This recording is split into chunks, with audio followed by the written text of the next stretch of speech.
Ndugu zangu, nimesema nitakutana na vyama vya siasa kwa mwaka mara 3 ili tujadili yaliyopo nchini kwetu, maendeleo yetu kiuchumi, kijamii, kisiasa. Kwa sababu hakuna mwenye nini wanasema hati ya kusema hii nchi ni yangu, kwa nitafanya ninavyotaka. Maendeleo ni ya wote. Democracy is about shared prosperity, shared responsibility before prosperity. Ni kuwajibika kwa pamoja, na tukiwajibika kwa pamoja serikali inatenda iliyowekwa na chama kilichoshinda, lakini mbele huko faida ni kwetu sote, si ndio? Sasa nikasema katika kikao hiki tuzungumze machache, lakini wapitishe kidogo kwenye hatua tuliofikia, na nianze na hatua za kisiasa. Hatua za kisiasa, mara ya mwisho tulipokutana tulikuwa ndo kwanza tumetoka kwenye vuguvugu lile lililotupata.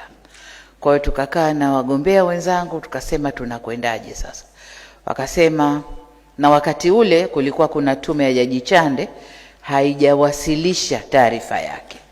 Tukasema ngoja iwasilishe taarifa yake, alafu tukutane tuone tunakwenda vipi. Kama mlivyosikia, tume imewasilisha taarifa yake, lakini baada ya tume tumeunda tume nyingine ambayo tayari tumeshaiunda na karibu tutaizindua. Na hii ni ile tume iliyopendekezwa ndani ya taarifa ile. Tume ya kutafuta sasa investigation, nani hasa kahusika kwenye kuingiza nchi yetu kwenye mambo yale. Nani kahusika, nani alichochea, nani alifinance, aliyedhamini yale mambo ni nani. Tumeunda tume hiyo. Kwa upande mwingine kisiasa, kama mnavyoona tuko vizuri, lakini mwenzetu mmoja bado anaendelea kutafakari. Tunaendelea kupokea misukumo yake, conditions zake, matakwa yake, tunaendelea. Na ndio mambo yanavyoendeshwa kwenye nchi. Lakini kwa upande mwingine, kwa upande wa Zanzibar, tumepiga hatua kubwa na hatua nzuri sana. Ule sitofahamu ambayo ilikuwepo, wakubwa wetu, marais wastaafu wametusaidia kuendesha mazungumzo mpaka tumefikia pahali tumekubaliana, na kama mlivyoona tulisaini. Kazi kubwa iliyoko mbele yetu sasa kuzungumza na kutekeleza yale ambayo yamo katika tulioyasaini. Tuzungumze tunataka mwelekeo gani, tunakwendaje, tunakwenda vipi, na wenyewe wakimaliza haya tunakwenda kwenye suala la katiba pia. Tunakwenda kwenye suala marekebisho ya katiba ya Zanzibar kutokana na mambo walioyazungumza. Na kwa upande wetu tukimaliza tume hii ya nani ni nani, na hatusubiri kumaliza, tayari nadhani tutakuja kwenu. Tayari tunataka kuunda tume ya maridhiano ili kuharakisha mwenendo wa katiba au swala la marekebisho ya katiba.